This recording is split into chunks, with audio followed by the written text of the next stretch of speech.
प्यारे बुजुर्गों, माताओं, भाई और बहनों, हम सब अपनी ज़िंदगी में प्रेम चाहते हैं। हम चाहते हैं कि हमसे हर एक कोई प्रेम करे। हमें भी चाहते हैं कि हम भी सबसे प्रेम करें, क्योंकि ज़िंदगी जब प्रेम से जी जाती है तो बहुत हसीन हो जाती है। कोई इंसान नहीं चाहता कि उसकी ज़िंदगी में हलचल हो, लेकिन ये ना चाहते हुए भी हम देखते हैं कि ज़िंदगी दिन ब दिन हलचल से बढ़ती चली जाती है। तो कोई समय ज़िंदगी में आता है जबकि हमारा ध्यान इस ओर पड़ता है कि क्या ज़िंदगी हलचल से ही भरी रहेगी कि कभी हम सदा सदा का सुख चैन पा सकेंगे।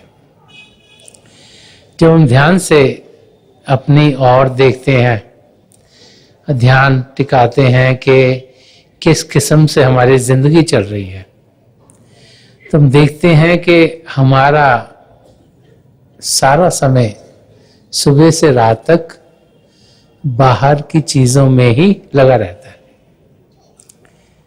बाहर की दुनिया को हम असली दुनिया समझते हैं। जो आंखों से देखते हैं उसे सच समझते हैं, जो कानों से सुनते हैं उसे सच समझते हैं, और बाकी इंद्रियां चखने की, सूंघने की और स्पर्श की, इनके घाट पर ही सारी जिंदगी गुजर जाती है। और जिस ओर से हम अपने लिए खुशियां चाहते हैं, वहां से ही खुशियों के बगैर उसकी जगह गम हमारी जिंदगी में आने शुरू हो जाते हैं। तुलसी साहब ने फरमाया है कि दिल का हुजरा साफ कर जाना के आने के लिए ध्यान 11 का उठा उसके बिठाने के लिए। तो तुलसी फरमाते हैं कि अगर आपने प्रभु को पाना है, प्रभु के प्रेम को पाना है, उनकी नज़दीकी पानी है, उनका अनुभव करना है, तो आपको अपने आप को अंदर से पाक साफ करना होगा। ध्यान जो बाहर की दुनिया में जा रहा है उसे बाहर से हटाना होगा, क्योंकि जो बाहर की दुनिया है ये एक माया का जाल है। देखने में कुछ और, असलियत में कुछ और जितना ज्यादा ध्यान इस और हम करेंगे उतना ही हम प्रभु से दूर चलते चल जाएंगे। अब इस दुनिया में सबसे ऊंचा प्रेम एक माँ बाप का अपने बच्चे के साथ होता है। फिर और बहुत से प्रेम हम इस दुनिया में पाते हैं। भाई बहन का प्रेम, पति पत्नी का प्रेम, दोस्त मित्रों का प्रेम, जिस एरिया में रहते हैं वहाँ पे कोई बुजुर्गों का और बच्चों के बीच में प्रेम, जहाँ काम करते हैं वहाँ एक दूसरे से नज़दीकी। और वो समय जब कि हमें वो प्रेम अनुभव हो रहा हो, उसका हम अंदाज़ा लगा रहे हो, हमारी ज़िंदगी में वो ढल रहा हो, तो हमें वो क्षण बहुत ही अच्छे लगते हैं। लेकिन जब हम अपनी जिंदगी की ओर देखते हैं और जैसे जैसे उम्र बढ़ती चली जाती है, हमें यह अनुभव होना शुरू हो जाता है कि जिनसे हमारी नज़दीकी थी, समय के साथ साथ कुछ दूरी हो गई, कुछ मिसअंडरस्टैंडिंग हो गई। कई लोग जैसे बच्चे एक जगह पलते हैं और सेम नेबरहुड में पढ़ रहे होते हैं, तो क्या होता है कि जैसे ही वो 5-6 साल के होते हैं, एक बच्चा एक स्कूल में चल जाता है, दूसरा दूसरे में, तीसरा तीसरे में, फिर भी वो रहते उधर नहीं है। तो जब हाई स्कूल पास करते हैं तो कॉलेज के लिए किसी को, अगर आप दिल्ली में रह रहे हो, किसी को दिल्ली में एडमिशन मिलेगी, किसी को हो सकता है मुंबई में एडमिशन मिले, किसी को चेन्नई में मिले, किसी को बैंगलोर में मिले। तो जहाँ जहाँ एडमिशन होते बच्चे वहाँ जाने शुरू होते, उनकी दोस्ती कम होनी शुरू हो जाती है। और ऐसे ही हम देखते हैं घरों में भी जब भाई बहन पढ़ रहे होते हैं उनमें बड़ा प्यार होता है, जैसे जैसे बड़े होते हैं उनकी शादी होती है, उनके अपने बच्चे होते हैं, काम काज अलग अलग हो गए, रहते अलग अलग जगह, तो कुछ ना कुछ खटास सी जिंदगी में आनी शुरू हो जाती है। तो फिर ये प्रेम जो इस दुनिया के हैं, जब हम इनके पीछे भागते हैं तो हलचल ही हलचल हमारी जिंदगी में रहती है। तो इंसान को ये ख्याल जरूर आता है कोई ऐसा प्रेम है कि जो कभी भी खत्म नहीं होगा, जो अनकंडीशनल है। क्योंकि इस दुनिया के प्रेम में लेन देन है। अगर एक भाई बहन एक दूसरे को मदद कर रहे हैं तो वही सोचते हैं कि कल हमें जरूरत पड़ेगी, ये भी हमें मदद करेंगे। अब माँ बाप अपने बच्चों के लिए बहुत सैक्रिफाइस करते हैं, उनको पालना, उनको बड़ा करना, उनको पढ़ाना लिखाना। और कहीं पे माँ बाप के ख्याल में ये भी आता है कि हमारे बुढ़ापे में ये बच्चे हमारे मददगार होंगे। तो जो इस दुनिया के प्रेम है उनमें लेन देन, एक किस्म का बिजनेस एक्सपेक्टेशंस है कि जब हमें तकलीफ हो तो हमें मदद मिलेगी। तो इसीलिए वो सदा सदा का सुख चैन हमें दे नहीं पाते। तो वो प्रेम जो कि सदा सदा के लिए रहे, क्या वो इस दुनिया में है? क्या उसे हम पा सकते हैं? और इस सवाल का जवाब महापुरुष सदियों से देते चले आए हैं कि हम सब पिता परमेश्वर का प्रेम पा सकते हैं, और उनका प्रेम इतना है कि उनको हमसे कोई जरूरत नहीं। उन्होंने हमको देना है और देना है और देना है, हमसे कुछ लेना नहीं। और इसीलिए दिव्य प्रेम जो कि पिता परमेश्वर का प्रेम है, उसको पाने के लिए बार बार बार महापुरुष हमें समझाते हैं। अब पिता परमेश्वर कहाँ है, उन्हें कैसे पाया जाए, फिर उनका प्रेम कैसे पाया जाए। जब इस और हम जानकारी पाने की कोशिश करते हैं तो सबसे पहले तो ये समझ में आता है कि जिसे देखा नहीं उससे प्रेम कैसे करें। हम लोग तो जब से पैदा हुए हैं हमें यही समझाया गया है जो आंखों से दिखता है वही सच है। तो पिता परमेश्वर को देखें कैसे, कैसे उन तक पहुंचे, और कैसे अगर उन तक पहुंचेंगे तो उनसे हम प्रेम करें। प्रेम भक्ति का दूसरा नाम है। जब हम हिस्ट्री में पढ़ते हैं हम देखते कई संत महापुरुष आए और उनका प्रेम पिता परमेश्वर से असीम था, अनलिमिटेड था। और बहुतों ने पिता परमेश्वर को अपने गुरु के जरिए पाया कि उनके सद्गुरु ने उनका मेल मिलाप जो प्रभु के दो जाति रूप हैं, ज्योति और श्रुति, लाइट एंड साउंड के साथ कराया, जिसके जरिए उनकी रूह भी अंदर के मंडलों में जाने शुरू हो गई। और जब वो अंदर के मंडलों में गई तभी उन्हें यकीन आया कि पिता परमेश्वर हैं, हमारे भीतर हैं, उनको हम मिल सकते हैं।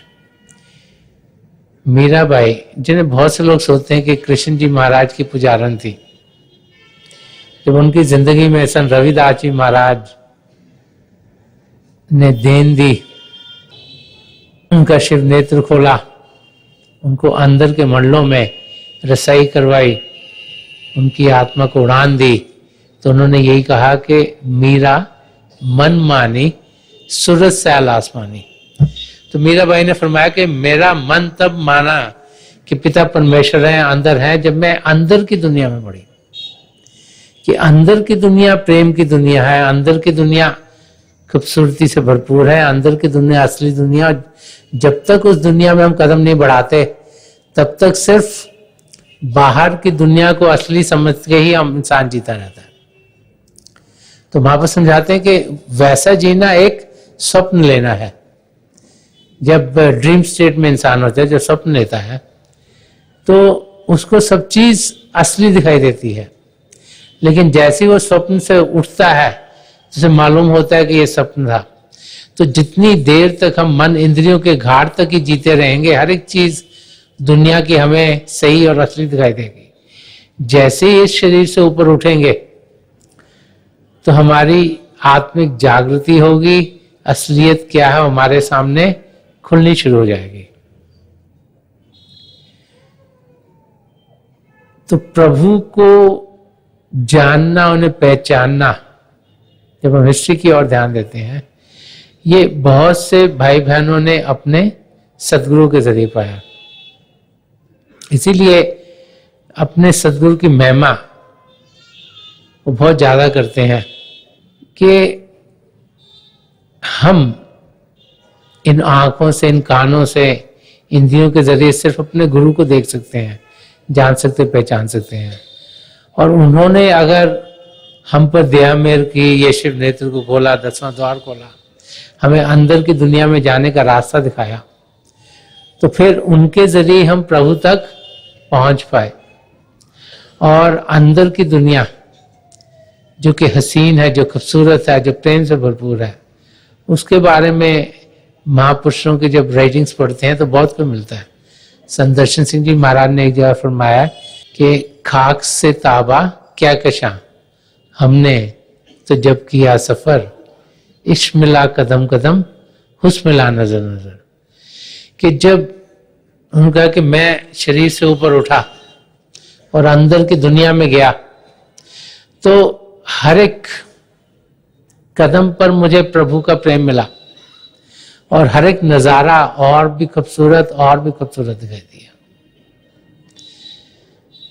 और जब उस प्रेम का हम अपने अंदर अनुभव करते हैं तो उसका असर ये होता है कि बदलाव हमारे बीच में से आना शुरू हो जाता है। बदलाव कैसे आता है? एक जगह और संत दर्शन सिंह जी महाराज ने फरमाया कि खुदा से इश्क किया, आदमी से प्यार। कि पहले अपने आप को जाना, पहले अंदर की दुनिया में गए, पहले अपनी आत्मा का अनुभव किया, पहले भजन अभ्यास किया, रूह को उड़ान मिली, उसका मिलाप परमात्मा से, वैसे परमात्मा कहें, खुदा कहें, ईश्वर कहें, अल्लाह कहें, वाहिगुरु कहें, किसी भी नाम से पुकारें। और जब उनसे इश्क हो गया, प्यार हो गया, तो आदमी से, इंसान से ऑटोमेटिकली प्यार हो जाएगा। क्यों? क्योंकि हमें यह अनुभव होगा कि अगर पिता परमेश्वर हमारे अंदर है तो औरों के अंदर भी है। तो जब किसी और को हम देखते हैं तो फिर और दिखाई नहीं देता, वो अपना ही दिखाई देता है।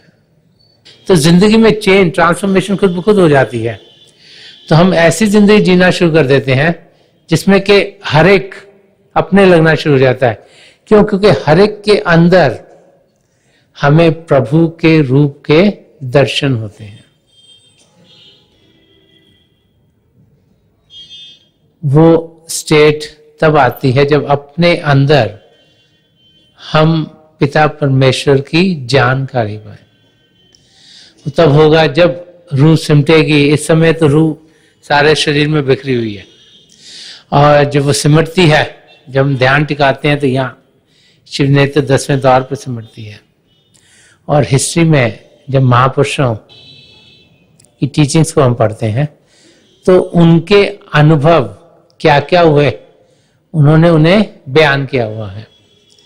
जब हम ध्यान टिकाते हैं तो हम अंदर की दुनिया में बढ़ पाते हैं। हर एक धर्म हमें समझाता है कि इस दुनिया के आगे जहां और भी है, कोई उन्हें स्वर्ग और नर्क कहता है, कोई उन्हें कहता है कि ये रीजन्स ऑफ साइलेंस हैं, कि यहाँ और ज्यादा शांति है, कोई कहता है ये और कॉन्शियस है, ये और चेतन रीजन है, कोई कहता है ये और रूहानियत से भरपूर है और स्पिरिचुअल रीजन है। उनकी डिवीजन भी अलग अलग, कोई कहता है 5 रीजन है, कोई कहता है 8 है, कोई कहता है 22 है। हमने, इंसानों ने, जो इस धरती के आगे भी जिंदगी है उसको अपने अपने शब्दों में बयान किया हुआ है। अब जैसे आप सब जो छोटे होंगे तो आपने जरूर ये वाक्य सुना होगा कि एक हाथी था और 6 ब्लाइंड मैन थे, लोग थे जिन्हें दिखता नहीं था। तो उनको हाथी के पास लेके उसको कहा बताओ कि ये क्या चीज है। तो जिसने सूंड पे हाथ लगाया उसने कहा इस किस्म की चीज है ये, जिसने पैरों को हाथ लगाया उसने कहा इस किस्म की चीज है। तो अलग अलग जगह जहां जहां उन्होंने हाथ लगाया उन्हें ऐसे लगा कि अलग अलग डिस्क्रिप्शंस उसी सेम हाथी की उन्होंने दी। तो यही अनुभव धर्म ग्रंथों में होता है। महापुरुषों के वचन अपनी अपनी भाषाओं में उन्होंने पिता परमेश्वर क्या है, उन्हें कैसे पा सकते हैं, हमने समझाया। लेकिन हम उन्हें अपने अपने तरीके से इंटरप्रेट कर लेते हैं। जब हम हर एक धर्म की गहराई में जाएं तो हर एक धर्म के 2 हिस्से, एक अंदरूनी हिस्सा जिसे esoteric side of the religion कहते हैं, एक बाहर का हिस्सा जिसे एक्सोटेरिक साइड ऑफ द रिलीजन कहते हैं। तो हम सब बाहर के हिस्सों में ही रह जाते हैं। बाहर का हिस्सा में बताता है कि हम अपने धर्म स्थान पर कैसे जाएं, हमारा सिर कवर होना चाहिए, पैर में जूते ना हो, कि पैर में जूते हो सिर कवर ना हो, हम हाथ धो के जाएं, कि किस तरीके से वहां जाके इबादत करें, प्रार्थना करें। वहां जाके कोई मोमबत्ती जलाता है, कोई नगारा बजाता है, कोई घंटी बजाता है। अलग अलग धर्म स्थानों में अलग अलग चीजें हम करते हैं और वो सब हमें अलग अलग दिखाई देती हैं। तो जो भारी रूप है हमारे अपने अपने धर्म फॉलो करने के, हमें अलग अलग लगता है। लेकिन जो अंदरूनी रूप है वो हर एक धर्म का एक ही है, क्योंकि वो रूप हमें समझाता है कि हम अपने आप को जाने। वो समझाता है कि हम अपना आप को आत्मिक रूप में देखें, और वो समझाता है कि वो अवस्था हम तब पाएंगे जब हम शांत हो पाएंगे, शरीर को शांत करेंगे और मन को शांत करेंगे, तो फिर हम अपने अंदर जो रूहानी खजाने हैं उनमें पहुंच पाएंगे। प्रभु का प्रेम जो हमारे अंदर है उसका हम अनुभव कर पाएंगे। तो जो अंदरूनी रास्ता है वो हर एक धर्म का एक ही है, चाहे हम अकेले बैठे हों चाहे लाखों की तादाद में बैठे हों। अगर शोरगुल नहीं होगा तो सुनने की इंद्रिय आसानी से खिंच जाएगी। जब हम बैठे हैं, अगर हमारे शरीर का हिस्सा किसी और को नहीं लग रहा तो स्पर्श की इंद्रिय भी अंदर को खिंच गई। जब हम ध्यान टिकाने के लिए बैठते, हम खाते पीते नहीं, इस करके चखने की इंद्रिय भी आसानी से अंदर को खिंच जाती है। एटमॉस्फेयर को बदलने की कोई जरूरत नहीं। जैसे कई लोग सोचते हैं अगरबत्तियां जलाओ या उसको एटमॉस्फेयर को स्पिरिचुअल करो, सारी जगह पवित्र है, तो उसको बदलेंगे नहीं तो ये सूंघने की इंद्रिय आसानी से अंदर को खिंचेगी, और आंखें बंद करेंगे तो देखने की इंद्रिय भी अंदर को खिंच जाएगी। तो 5 इंद्रियों को अंदर की ओर खींचना कोई मुश्किल कार्य नहीं है। तो मुश्किल क्या है, आंखें बंद करते ही कोई ना कोई हमें विचार आ जाएगा। विचार मन से आते हैं। मन नहीं चाहता हम पिता परमेश्वर को जाने। मन का काम ही है कि हमारा ध्यान दुनिया में लगाए रखे। तो विचारों के जरिए वो हमारा ध्यान अंदर की दुनिया से हटा देता है। तो सब धर्मों में तरीका एक ही है कि मन ही मन हम जाप करें। कोई प्रभु के 1 नाम का जाप करता है, कोई 2 नाम का जाप करता है, कोई 3 नाम का जाप करता है। सन्मत के रास्ते में हम प्रभु के जो 5 जाति नाम है, जो 5 मंडलों के नाम है, उनका जाप करते हैं। और जब हम प्रभु के नाम का जाप करते हैं तो क्या होता है, मन उस जाप में लग जाता है। जो उसकी ताकत है वो जाप करने में लगती है, तो वो उस अवस्था में वो हमें विचार नहीं भेज सकता। जब 5 इंद्रियां अंदर की ओर होंगी, ध्यान सामने होगा और विचार नहीं आएंगे, तो हमारे सामने अंधेरे में हमें रोशनी के चिन्ह दिखेंगे। रोशनी जो प्रभु की ज्योत है तरह तरह के रंगों की है, सुनहरे रंग की, सफेद रंग की, लाल, पीला, नीला, हरा, जामुनी, स्लेटी या कोई और रंग। जो कुछ भी दिखता है उसके हम बीच में देखें, थोड़ी देर के बाद ऐसे लगता है जैसे रोशनियां जो आ रही हैं जा रही हैं, आ रही हैं जा रही हैं।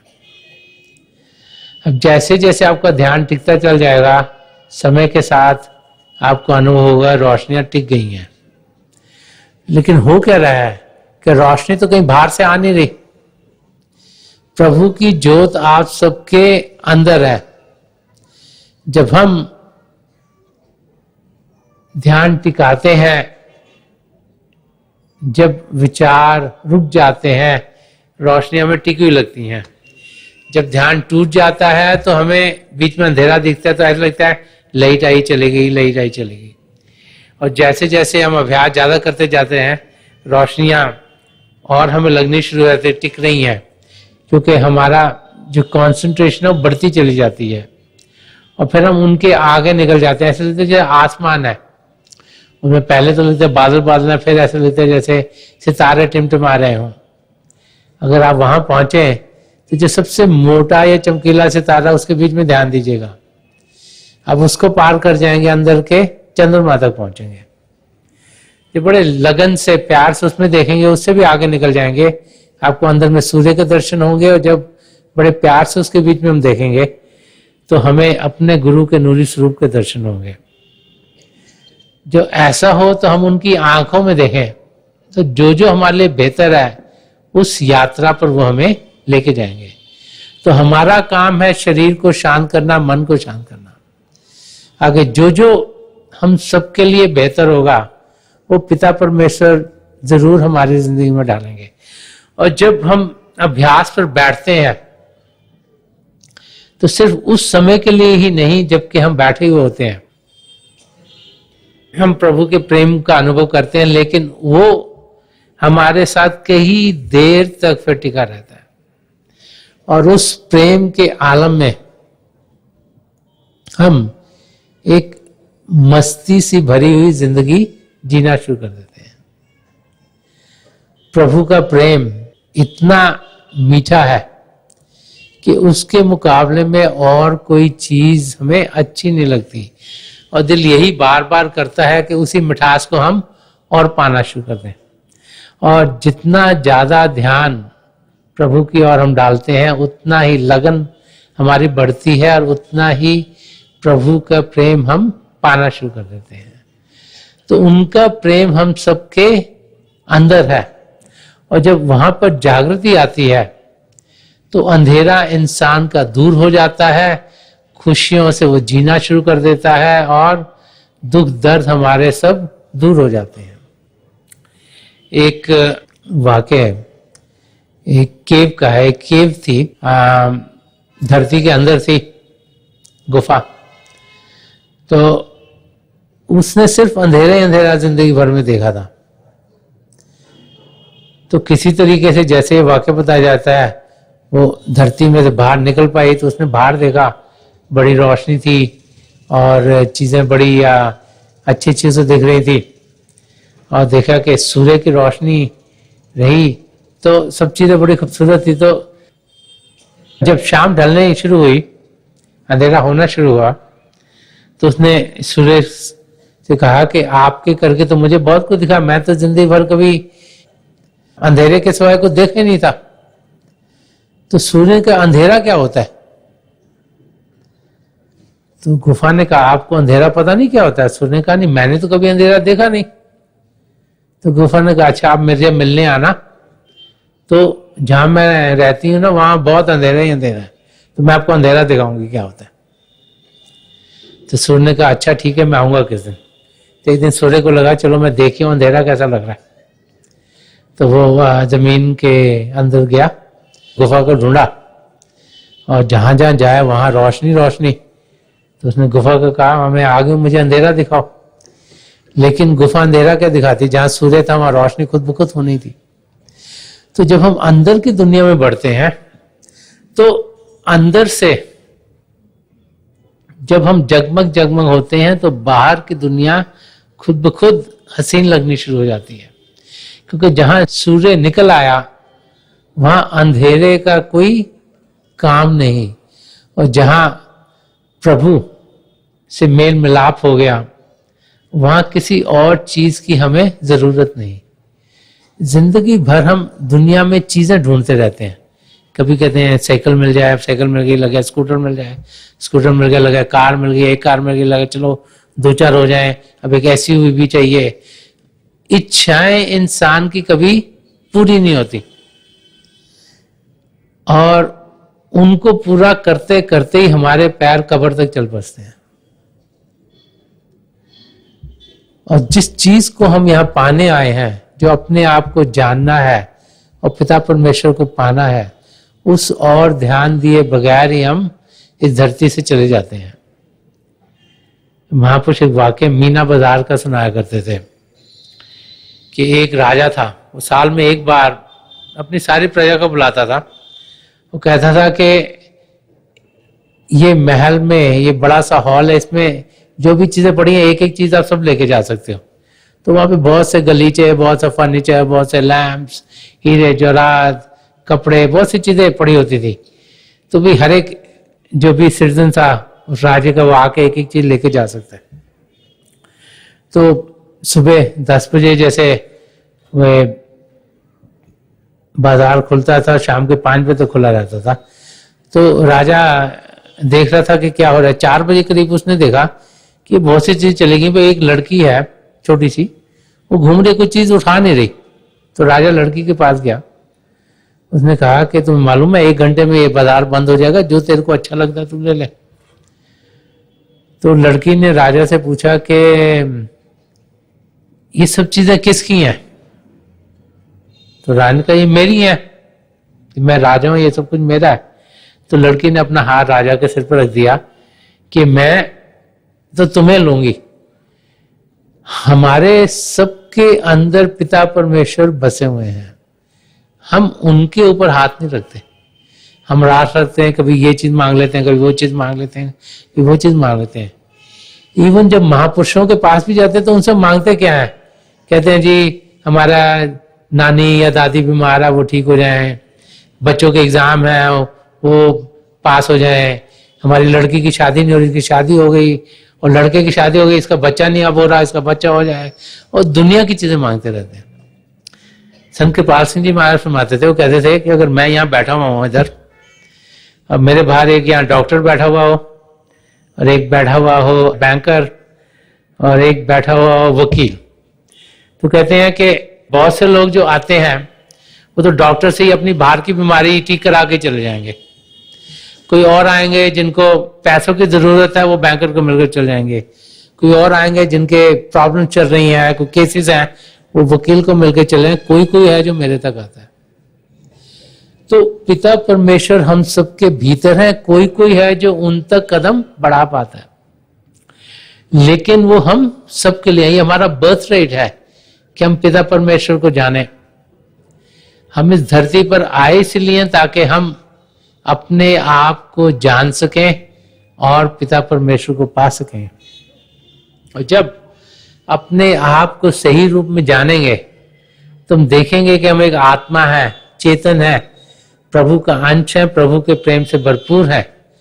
और उस प्रेम का जब हम अनुभव करेंगे, जो कि सिर्फ अंदर की दुनिया में जाकर ही मिल सकता है, तो फिर बदलाव खुद ब खुद हमारे अंदर आना शुरू हो जाएगा। जैसे संत दर्शन सिंह जी महाराज ने फरमाते कि गले लगा लो हर इंसान को कि अपना है, चलो तो राह गुजारों में बांटते हुए प्यार। तो उस स्टेट तक हम पहुंच जाते हैं जबकि हर एक हमें अपना ही लगता है। और एक जगह और उन्होंने फरमाया कि अपने सदगुरु की लीला में लिखा है कि मैंने सीखा है जमाने से मोहब्बत करना, तेरा पैगाम मोहब्बत मेरे काम आया है। कि जो पैगाम प्यार का, मोहब्बत का उनके सदगुरु हजूर बाबा सावन सिंह जी महाराज ने उन्हें दिया, कि उसके जरिए ही वो सबसे प्रेम करने लग पड़े। तो वो स्टेट जबकि हम दिल से, अंदर से, खुद ब खुद सबसे प्रेम करना शुरू हो जाते हैं, वो तब आती है जब हम अपने अंदर प्रभु के प्रेम को पाएंगे।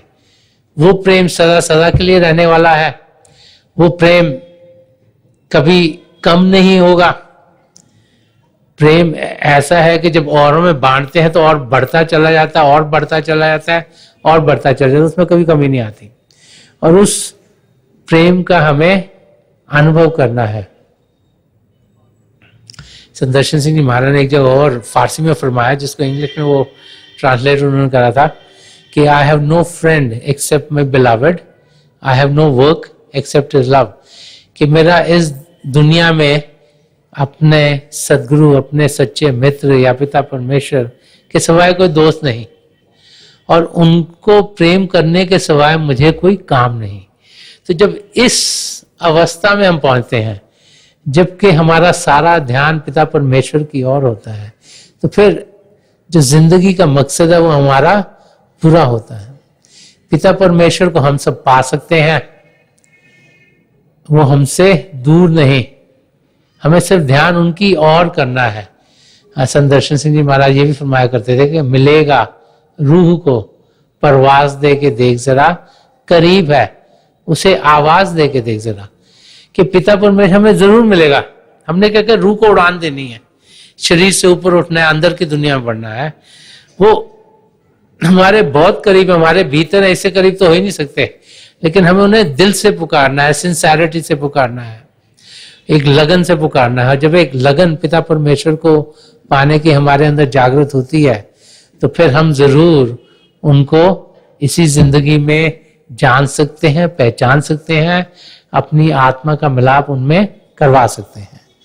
तो थोड़ी देर के लिए हम सब अभ्यास के लिए बैठे, क्योंकि अभ्यास के जरिए हम पिता परमेश्वर के प्रेम का अनुभव करते हैं। आप जहां भी बैठे आराम से बैठिएगा, देखिए आपके शरीर का हिस्सा किसी और को ना लगे। अपनी आंखें बंद कर लीजिएगा, जो आंखों के डेरे आई बॉल से सीधे सामने होने चाहिए। जैसे आप अपने सामने 10, 15, 12 इंच फोकस कर रहे हो, आंखें बंद करते ही वो भाई बहन जिन्हें नाम की देन मिली आप सिमरन कीजिएगा, और जो भाई बहन यहाँ नए हैं आप पिता परमेश्वर के किसी भी जाति नाम का जाप कीजिएगा। जाप मन ही मन करना है, ऊंचा नहीं दोहराना। आपके सामने अंधेरे में आपको रोशनी के कुछ चिन्ह दिखने शुरू होंगे। जो जो दिखता है उसके बीच में देखिएगा। जैसे जैसे आपका ध्यान टिकेगा, रोशनियां टिकती हुई आपको दिखाई देंगी, और आपको और भी कई अनुभव हो सकते हैं। आसमान, सितारे, चंद्रमा, सूर्य, आपके गुरु के नूरी स्वरूप, जो कुछ भी आपको अनुभव हो उसके बीच में देखिएगा, और आप देखेंगे कि इसका आनंद आपको कितना ज्यादा आना शुरू हो जाएगा। मेरी हजूर बाबा सावन सिंह जी महाराज, परम संत कृपाल सिंह जी महाराज, दयाल प्रसन्न दर्शन सिंह जी महाराज की चरण कमलों में यही प्रार्थना है कि जो जो हम सबके लिए बेहतर हो महापुरुष हमें दें, हमें सबके साथ जोड़ें, और हमारे भीतर प्रभु की ज्योत के हमें दर्शन करवाएं। तो थोड़ी देर में मैं आपको इस बैठक से उठाऊंगा, और मेरी शुभकामनाएं आप सबके साथ हैं।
छोड़ दीजिए जी, हाँ प्लीज़ लीव ऑफ।